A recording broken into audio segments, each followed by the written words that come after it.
Well, a very, very happy Monday morning, everyone, and welcome to the John Kentera Show on YouTube. Very happy to be with you on this Monday morning after a great weekend. I had a fantastic weekend, and of course, it was wrapped around the world of sports. We got so much to cover.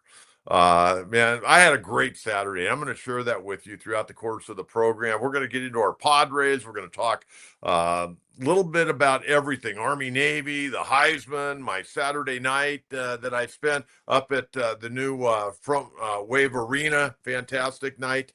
We're going to talk about the meltdown by the LA Chargers. Oh, my God. They gave up 505 yards to Tampa Bay. And we'll talk about last Thursday night's field goal fest up there in the Bay Area. Or actually, it was at SoFi. No, it was in the Bay Area. You know what? I was at a dinner that night. And I was watching the game, and I just saw a bunch of field goals. And the Rams won that field goal fest and eliminated the 49ers. And the Rams still on the outside looking in, but, trying to get in the playoff hunt here. They're just a little bit out right now, but we got a lot to cover. Real quickly here, if you would please subscribe to the channel. We're trying to get to 3,000, and we're inching our way along right now. Very much appreciate it if you would subscribe to the channel, like the channel, all that good stuff. You can follow me on Facebook at John Kentera. You can follow me on X at Coach Kentera 44. Okay, we're going to get into the Padres here. And I definitely have some serious comments about the Padres. And I'm going to tell you right now, A.J. Preller is coming off an unbelievable year. I mean, he was almost perfect. And that's hard to do in player procurement. When you're moving guys in, moving guys out, to be almost perfect. And really, he was perfect. I mean, I can't think of anything that really backfired. Okay, maybe Wuso Go that they ended up moving. They signed him last year, and he wasn't all that great. He got traded to Miami and got DFA'd right away. Wusuk Go didn't quite pan out, but other than that, AJ was unbelievable, absolutely unbelievable. But now I think it's an extremely critical time for the Padres. We keep hearing about these finances, and I'm talking to people, and there's definitely some money issues there. To what degree, I don't know. And, I saw somebody the other day say, well, if they're having money, just sell the team. Well, I don't think they want to sell the team right now. Maybe down the road they will, but I don't think they're going to sell the team anytime soon. And I think they can work through this. Now, they may have to go backwards, again, payroll-wise, and make some really hard decisions. But this is a critical time for the Padres because the Padres, they still got a really good core team. I mean, I know they need a left fielder. I know they need a starting catcher. I know they need at least one, if not two, starting pitchers. But they've got a great core. I mean, you got guys like Machado, Bogarts, whether you like Xander or not, he's a good, solid player. You got Jackson Merrill. You got Fernando Tatis Jr. Cronenworth isn't chopped liver, even though, he kind of hit the skids the last 3 months. It was awful in the playoffs. I mean, you got some really good core players. And you got some good pitchers, and your bullpen's going to be fine. You lose Tanner Scott, but you got some other guys down there that can get the job done. Padres will be in the hunt. I don't think they're going to win the division in 2025. I mean, I just don't see that happening. I think the Dodgers win the division. The Padres can get in as one of the wild cards, and that would be fine. We know the Padres, once they get in, they can do some damage. Unfortunately, we're sitting here at the end of 2024, and we're still ticked off that they blew that 2-1 series lead to the Dodgers. The Dodgers came back and threw up 24 scoreless innings against the Padre hitters, and they mowed through the playoffs and won the World Series. But the window of opportunity is still there. But I'm going to tell you, after this year, it could be closing quickly. After the 2025 season, the 2026 season, it could start closing quickly. Because there's probably a good chance right now, because of the money situation, you're not going to have Dylan Cease. You're not going to have Michael King. You may not have Luis Arraez. And, who else knows may go somewhere else that becomes available. Now, let's talk about Dylan Cease. Dylan Cease, I think, will get traded at some point. I don't think there's any question about that. You can't sign both Michael King and Dylan Cease. And I think on the free agent market, they're both in their final year of arbitration. I think Dylan Cease right now, unless Michael King just puts up, another fantastic year and Cease goes backwards, I got to believe Dylan Cease will be one of the highest priced pitchers out on the free agent market. And the Padres probably not going to be able to sign him. Michael King, on the other hand, I think he likes it in San Diego. Not that Dylan Cease doesn't like it in San Diego, but I think he might be the one guy you could sign of those two pitchers.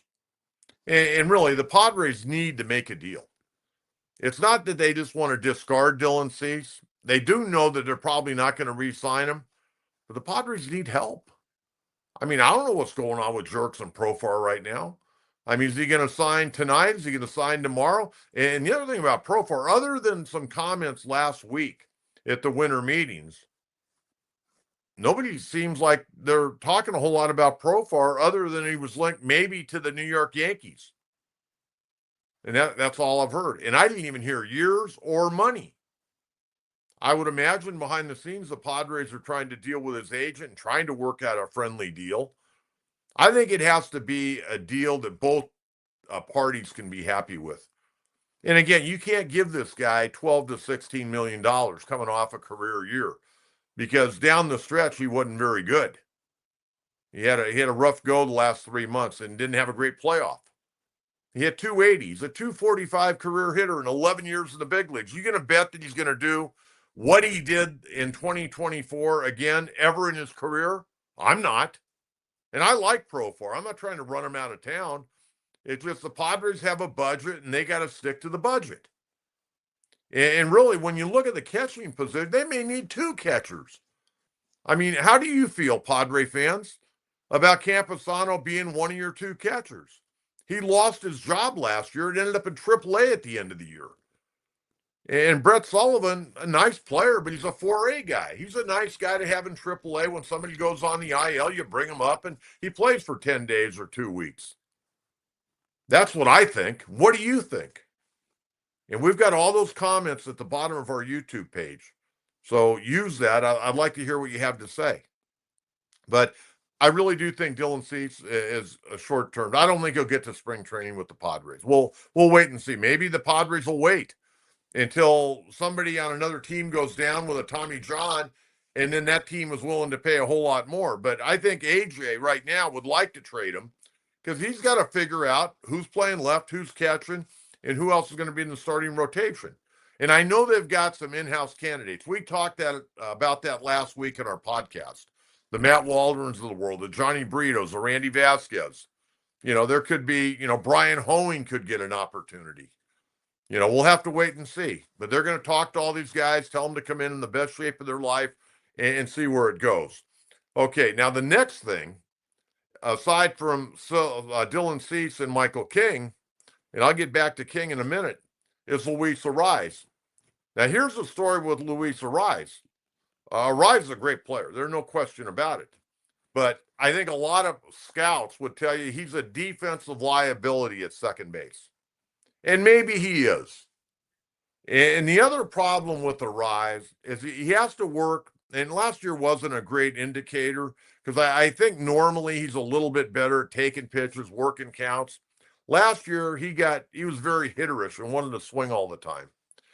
And I think the Padres would like to see him take more pitches and work the count and try to develop a better on-base percentage. On-base percentage last year was down from where it is normally. And I think he's capable of doing that. This guy's a gifted hitter. He's a really gifted hitter. Got great hand-eye coordination, bat-to-ball skills, all that jargon you want to use.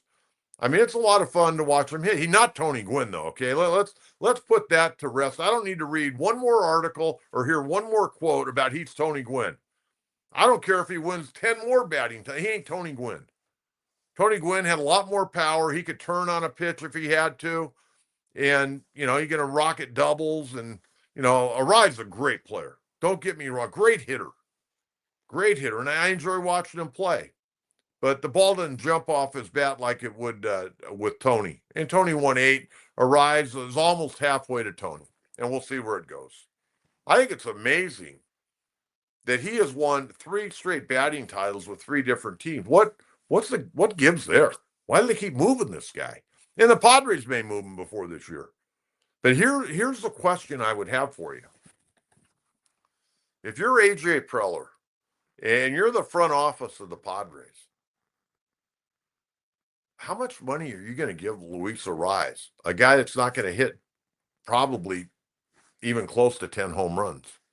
And I know last year, and he ended up having thumb surgery, and he's going to have more power and get a bit smarter and maybe work on some things. But he's never going to be a consistent double-digit guy. There may be one year where he runs into 10 or 11 home runs, but you're paying for really a guy that gets on base at a pretty decent rate because he can hit. A guy that's not going to steal a lot of bases, and a guy that didn't hit with a lot of power, and a guy that's a below average defensive player at second base. You're going to have to play him at first base at a power position or put him at the DH that normally is a power position. If you're AJ Preller in the Padre front office, what do you do with Luis Arraez? Now, with that being said, for this year, and again, he'll be a free agent at the end of 2025, I don't want to trade him. I think you need him. I think you need him regardless of all your other deficiencies or lack of players right now in left and behind the plate. And we don't know who's going to be on the bench. I mean, you're going to bring back David Peralta, Donovan Solano. I don't know. That's the least of the Padre problems right now. But what are you going to do long term? Or are you going to do anything with Luis Arraez long term? But I think you do need him for 2025. And quite frankly, I don't think if you were to trade him, unless you put him in a package deal, I don't think you're going to get a whole lot in return for him. I really don't.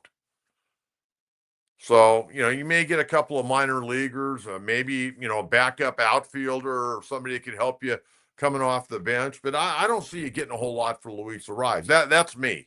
Now, there may be a team out there that's in dire straits and, hey, we really need Arraez to hit in the top of our lineup. We'll give you this guy and this guy.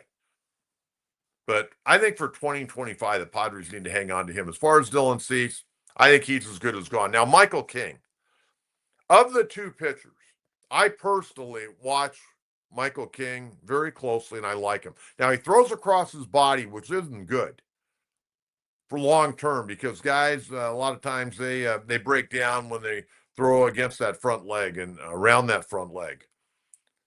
But I'm going to tell you what, that guy can pitch. And he got great mound poise. He's got great stuff. I think his stuff is better than we all give him credit for. He knows how to pitch. And, he was, I don't want to say held back in the Yankee organization, but he, was working out of the bullpen. And then in 2023, they started giving him a few starts, and he gets traded to San Diego and did a marvelous job. And if he has another big year like he had in 2024 and 2025, he's going to be tough to sign. He's going to get a good free agent contract. Now, he's 30 years of age. It's not like he's 26, 27. He's going to get a good deal. And a high makeup guy. I don't think his stuff from one day to the next is as good as Dylan Cease, but I think consistently, Michael King, for what I saw with my eyes, I think his stuff consistently is better. He doesn't have the overpowering stuff that Cease has when he's really on his A game. When Cease is on his A game, he can pitch with anybody in baseball. I think that's been proven. But he's up and down. He's like a teeter-totter, up and down.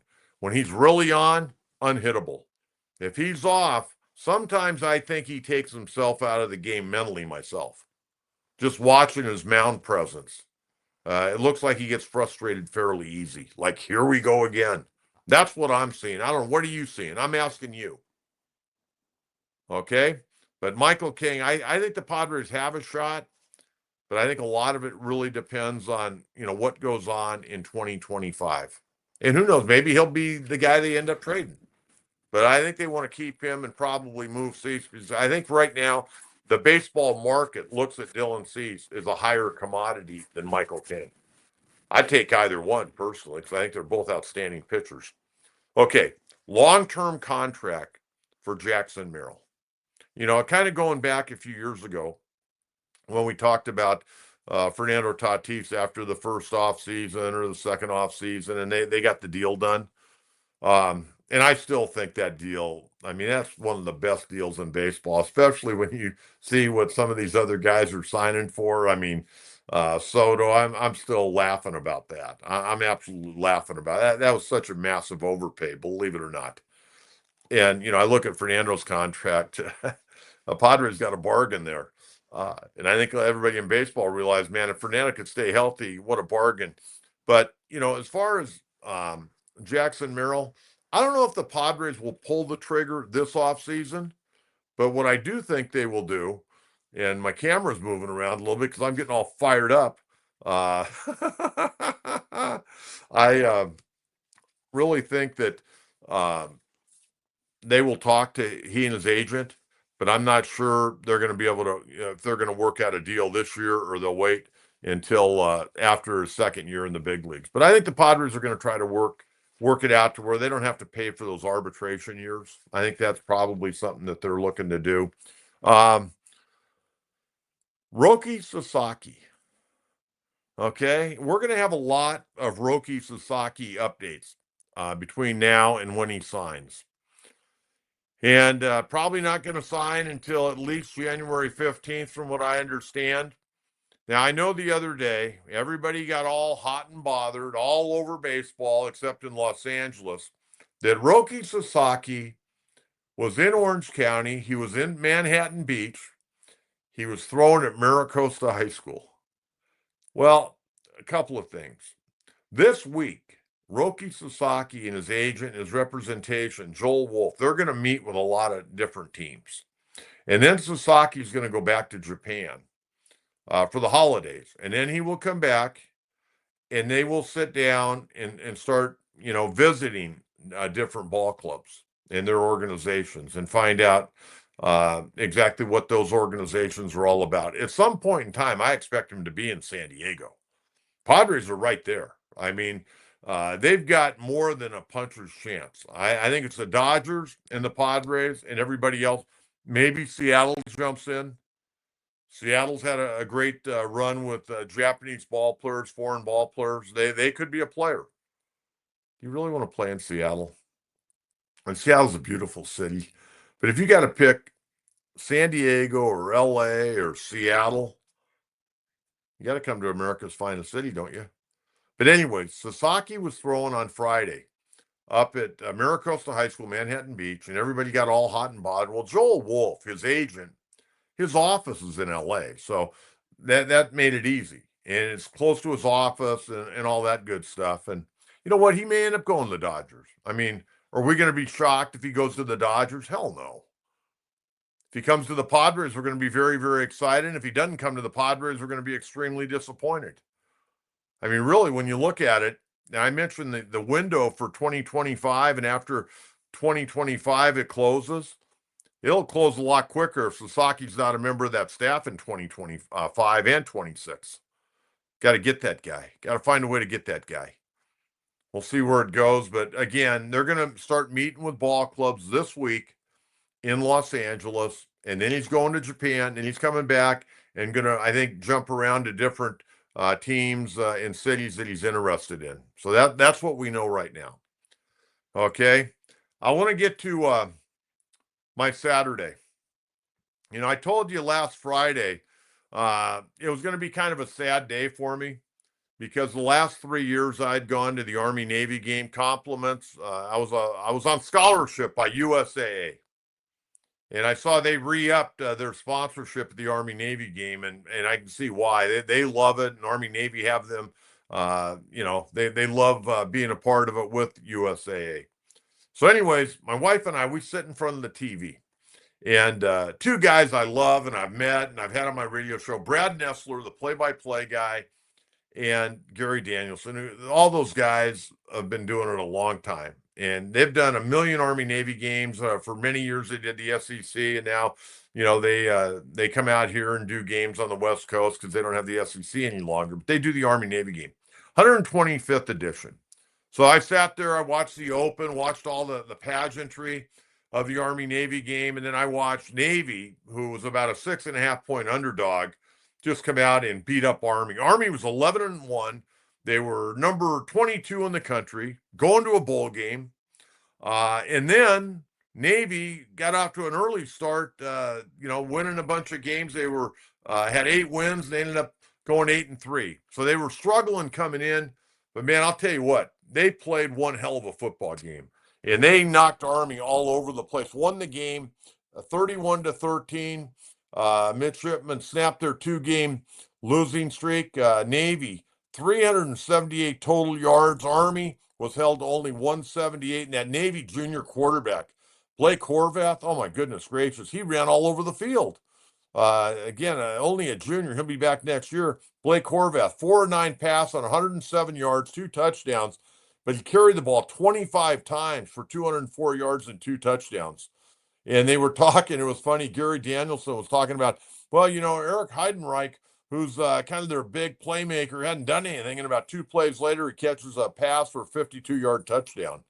I mean, a heck of a game. I mean, really a heck of a game by Navy to take down Army. And that was a rough one for Army to swallow. They came in feeling pretty good about themselves.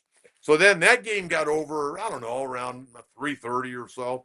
And I rested up, and I got invited by Phil Salvaggio, who is the head coach of the San Diego Sockers. But he also was my boss. He's also the owner of the Sockers. And he had texted me, I guess it was on Wednesday or Thursday, and said, hey, Coach, I'd really like you to come to the game on Saturday night at the new Front Wave Arena. And I looked at my wife. I go, hey, Phil Salvaggio invited us out to watch the Sockers play in the brand new arena, their first game. She goes, oh, that'll be great. Because I got to tell you, for a lot of you folks that don't know, for 6 years, I was the general manager and the vice president of the organization. I was in charge of everything in the organization for the Sockers. I started out as a GM, and then they made me into a vice president. And I did that for 6 years, and we had a hell of a run. I want to give you a little background on this. I was vice president of operations for the entire Sockers organization, along with being the general manager. But I started out as a GM. And what happened was the first 2 years I was a GM, we played at the Del Mar Arena, where the Del Mar Horse Show is. The Sockers had come back, and I had gone out there as a fan, and I talked to some people, and then they called me and said, hey, would you like to be the general manager of the Sockers? And I started laughing. And I was meeting with their 3 owners at the time. Dave Pike Insurance, great guy. Phil Salvaggio, and one of their partners, Carl Savoy, another great guy. I was dealing with 3 great guys. And I went up there to give them a bunch of ideas on how I thought they could get more fans into Del Mar, because I love the Sockers. I mean, I was a big Julie V fan, Brian Quinn, Jacques Ladouceur, Paul Wright. I mean, I could go on and on. Zoltan Toth, Alan Mayer. I love those guys. I used to take my kids when they were young. We'd go to the Sockers games, and my wife and I, we loved the Sockers. And then they went away, then they came back, then they went away, and then they came back, and that's when we got involved. And after their first year back in Del Mar, after I said that I would take the job, and I was doing a 5-night week radio job as well. It was crazy for 6 years. But after the first year, I went down to Ernie Hahn at the sports arena. Ernie ran the sports arena at that time. I go, Ernie, here's the deal. I go, I need another year to increase the fan base. But in a year from now, I'm coming back to you. And we're going to bring the Sockers back to the sports arena. And after that second year, which was actually the Sockers' third year, but my second year as a GM, we won the championship the first 2 years in the PASL. And I went to Ernie, and we worked out a deal. And I went to the owners and said, hey, here's 12 reasons why we need to be playing at the sports arena. And the only 2 reasons not to go there is it's going to be a heavier rent than we're paying in Del Mar. And the 3 owners and the general manager are going to have to drive a little bit further on game night. So we went back to the sports arena. And I was with the Sockers for 4 more years while we played at the sports arena. And then I bowed out. I was just, getting busy. My grandkids were getting older, and, I was working morning, noon, and night. And at the end of the day, it was unbelievable. And I thank them so much for giving me an opportunity. I always wanted to be a general manager of a professional sports organization. And we have so many memorable memories from that 6 years. We went to the playoffs 6 straight years. We won 5 division titles. I've got 3 championship rings. In fact, maybe next show, I'll bring my championship rings on Wednesday and share them with you. And, just a lot of memories. We also set a United States sports record at the major or minor league level. Think about it. We won 48 straight games while I was a general manager. We won 48 straight games. It's amazing. And we got beaten overtime in Dallas by the Dallas Sidekicks in overtime. And I remember going down to the locker room after the game, and all the guys were sitting in like a U-shaped room, and they said, "We're not going to lose again." And we didn't lose. We went on and won another championship that year. But we won 48 games in a row. And after 8 years, I bowed out with a record of 108-22. And so when Phil texted me the other day and invited me, I felt great that he would think enough of me. It was their first game they were going to play in the Front Wave Arena. And Kelly and they gave us a front row seat right there down by the boards. It couldn't have been better. He came over, he saw me just before kickoff in the national anthem. He came over, gave me a big hug. Craig Childs, the all-time leading scorer, who was our star player, one of our star players. We had many. He came over and gave me a great hug. And man, I felt like $1 million on Saturday night, and I felt like a little kid. I was so excited. Indoor soccer is so much fun. And I know there are a lot of people else indoor soccer, it's not that great. If you've ever been to a game, and we saw a great game on Saturday night. I mean, the Sockers ended up winning in overtime, really controversial win in overtime, 6-5 over Utica FC. It looked like Utica scored in the overtime to win the game. The referees ended up waving it off from a penalty on a foul. They looked at replay, they waved it off, and the Sockers went down and scored. Won 6-5. And when we were walking in the car, I said to my wife, I go, you know what? If people came for the very first time to see an indoor soccer game, they're walking to their car, getting in their car, driving home, going, "Oh, man, I can't wait to come back again." I mean, the arena, first of all, my first time to Front Wave Arena. The parking was fantastic. I mean, it took a while to get in the parking because they were trying to work out some kinks, and a good crowd. They had over 4,000 for an indoor soccer game. That's good. And parking, $15, very affordable. If you wanted to go to the premium lot, it was $35. But $15, you park. If you're aware of the Southern California sports complex, they park you right there on the dirt, and you walk up the sidewalk to the arena. It was great. Then we got to the arena after parking, which was fine. $15, man. I mean, a lot better than some of the other places in this town. I can tell you that. And then we got to the gate, and I had my tickets on the phone. I'm coming into the 21st century, folks. Okay, I got them on my phone. I'm standing in line with my wife, and it's a really long line, really long line. I'm going, man, it's like 6:35, and the game's starting at 7:05, and I don't know if we're going to get in time. They couldn't have moved that line quicker. They were fantastic. They got us in. They check your bag, blah blah blah blah blah. Then you walk in. They gave us a team picture of the Sockers, and then my wife wanted to get a drink and some popcorn. So we go get in line before we go to our seats. And I tell you, and I know most of the prices at most of the different venues, the Sports Arena, Viejas, Snapdragon, Petco. Let me tell you, if you haven't been to Front Wave Arena, I mean, the prices everywhere are pretty high for food and drinks. But I got to tell you, they were very fair. Very fair. I was really impressed. I was impressed with the whole atmosphere that night. And, saw a great game and saw a lot of my listeners out there. And people were fantastic, wanting to take selfies and come up and talk and all that. I met the man running the arena. Really nice guy. Went to San Pasquale High School, Josh Elias. And he's the president of the San Diego Clippers. He invited me up to a basketball game.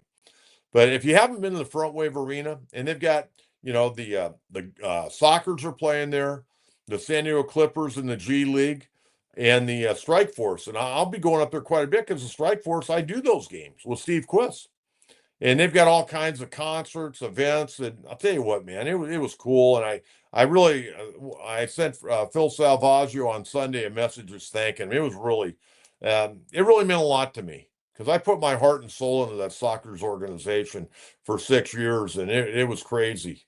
And you know what? To see them play in that beautiful arena, I was very, very happy and very proud that I played just a small part in it. But I appreciate Phil and the soccer's inviting me up there and my wife on Saturday night because it really was a big part of our family for 6 years. And we're still are big soccer fans. I watch a lot of their games on the internet. But if you haven't been to Front Wave Arena, folks, I think you'll really, really enjoy it. And then, I was watching it before I left. And I told you who was going to win the Heisman Trophy, and it was pretty well known that Travis Hunter was going to probably win it, the kid from Colorado, the two-way player.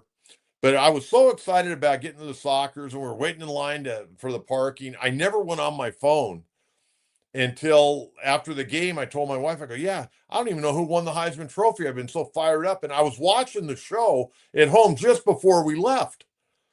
And so we're driving home. She goes, well, I'll look it up. And she goes, I told her, I go, it's probably going to be Travis Hunter. And she goes online. She goes, yeah, it's Travis Hunter. So then I get home and I'm all fired up from the Sockers game because they won 6-5 in overtime. It was just a great night. It was a magical night for me because I put my heart and soul into everything I do. If I was coaching, I was into it. General manager, I was into it. A radio talk show host, I'm into it. Color analyst stuff. I go full all in. I don't dip one toe in. I go all in. And so that was a really magical night going to that arena. So I get home, I'm all fired up. Wife goes to bed. I stay up, and I'm watching the end of the modern day football game against De La Salle, and they crushed them. Congratulations to Modern Day. They're going to be the national champ. And by the way, congratulations to Lincoln. They won on Friday night and a state championship. David Dunn, the Lincoln Hornets, congratulations. Great job. Won that game 28-26. Hell of a game. Hell of a game. And then I also want to congratulate Ron Hamamoto, his kids out at Monte Vista High School. They got beat on Saturday, but they had a fantastic year. And also want to congratulate Ron Berner out at El Capitan. His team got beat on Friday night, but they both, Coach Yamamoto and Coach Berner, outstanding job as usual. And congratulations to their teams coming up. Ended up finishing second in the state football championships, but the Lincoln Hornets got one. So anyways, the modern day game gets over. And Steve Quiz, my buddy that I do the UCSD basketball games with, and the Strike Force game, he was doing the game with Chris Ricks. So that gets over, and I go up and I'm watching Sports Center. And I'm going, you know what? I just wonder after Sports Center if they're going to rerun the Heisman Trophy presentation with Chris Fowler. And they did. So I stayed up from 11:30 to 12:30, and I watched it. It was great, man. I love listening to those kids talk. I also like the way they dress. I mean, I wish I could be as cool as some of those college guys. I like dressing up. I like wearing suits and ties and all that. I used to get called the best dressed guy in radio because I used to go to the ballpark, believe it or not, 10, 12, 13, 14, 15 years ago. I used to go to a lot of times with a suit on all the time. A lot of people did, many years ago, but people would get away from it. But I like dressing up, and every year, not only are the Heisman Trophy uh, finalists in nice suits. How about all the guys that have won the Heisman Trophy that are standing behind him? They're sharp. But anyways, I stayed up, listened to all the interviews, and yeah, as predicted, Travis Hunter won it. Ashton Jenny finished second. Fairly close. It was a little bit closer than I thought it would be. Dylan Gabriel from Oregon finished third, and Cam Ward from Miami finished fourth. But you know what? All four of those guys, tremendous. And really, I think in a normal year where you didn't have a guy like Hunter that plays on both sides of the ball, I think Genty would have been the Heisman Trophy winner. He's had a record-breaking season, and we'll see what he does in his bowl game. But that was great. So I had an incredible Saturday. I watched the Army-Navy game. I went out and had just this magical night at Front Wave Arena watching the team I used to be the general manager of, have a great night with my wife, and it was just unbelievable. And then coming home and watching the Heisman ceremony. So that was a lot of fun.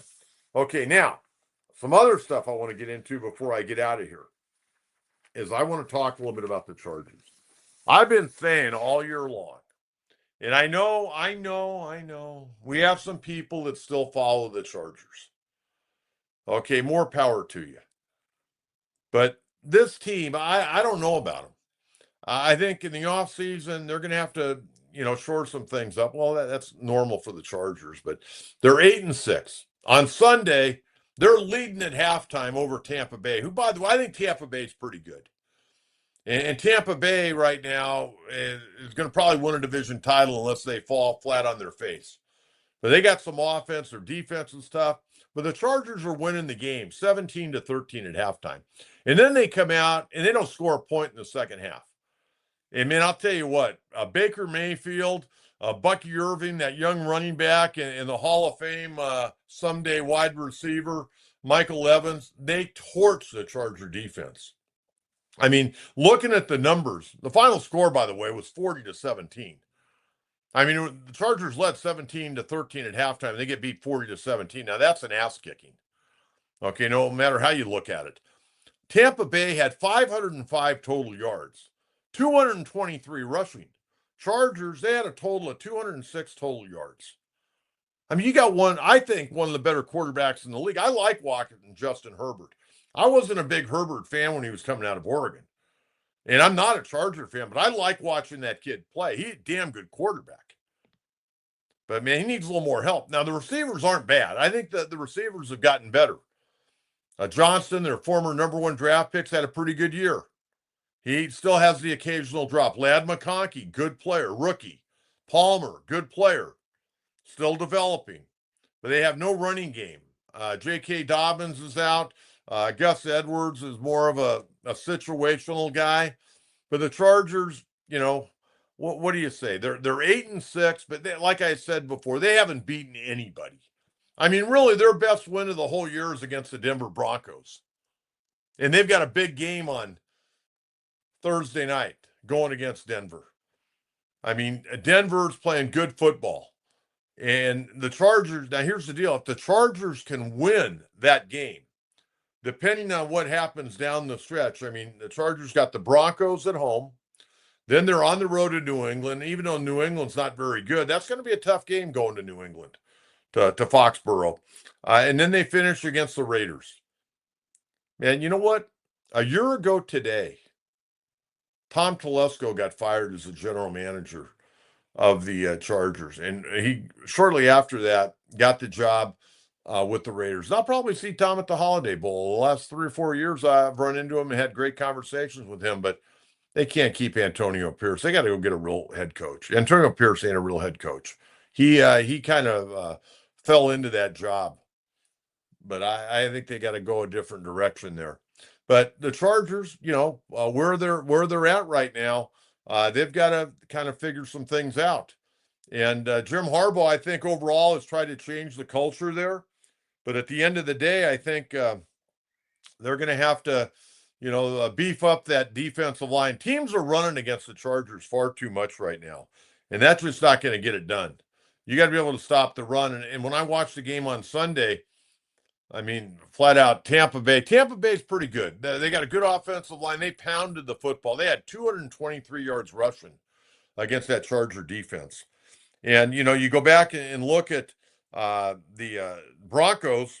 Broncos are playing pretty good football. They're coming in on Thursday night, and they ended up pulling away from the Colts on Sunday, 31-13. So they're coming in right now with a game lead over the Chargers at 9-5. Chargers are 8-6. We'll see what ends up happening. But man, that's going to be a great game, and the Chargers better win that. And if they win it, they at least have the tiebreaker. And I think they're going to get in. The teams below them are just awful and have bad records. They'd have to probably lose all 3, and then they still may get in. And then the other team we got to talk about, the Rams. The Rams right now are on the outside looking into the playoffs. But I got to tell you, I think Sean McVay has done one hell of a job. I think he's done an incredible job. That game the other night up at San Francisco, they ended up winning at 12-6. They were down 6-3 going to the fourth quarter, and they come back and kick 3 field goals and win the game 12-6. 49ers a miserable year, but I think McVay has done a really, really, really good job. So we'll see if the Rams are able to get in. We'll see if the Chargers can stay in. But again, they play on a short week against the Denver Broncos, and they're playing well. Bo Nix played really well. Sean Payton's got that team really playing good football right now.